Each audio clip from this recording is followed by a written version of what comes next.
Modification করব। আমাদের মতো বেসিক্যালি বলতে গেলে আমরা আমাদের মতো করে নতুন করে আবার বানাই নিব। এটার পেছনের দরজা, এই জায়গা দিয়ে হচ্ছে যে আমরা ভিতরে ঢুকবো, আর ওই দুই সাইডে দুইটা জানালা আছে, এগুলো যখন ওয়ার্কশপে কাজ করাবো এরপরে পুরোটা খুলে দেখাবো।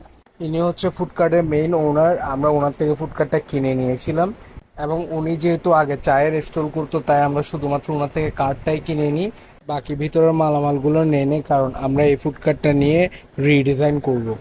ওনার সব মালামাল বের করা শেষ, এখন রাফি ওনাকে ওনার টাকাটা বুঝিয়ে দিচ্ছে। পেমেন্ট ক্লিয়ার করার পর এখন আমরা হচ্ছি এই ফুডকার্টের নিউ ওনার, আর আমি ফুডকার্টের ভিতরে ঢুকে দেখতেছিলাম কোথায় কি বসানো যায়, কোথায় ফ্রিজ বসাতে হবে, কোথায় বেসিন বসাতে হবে এবং কোথায় চুলা বসাতে হবে।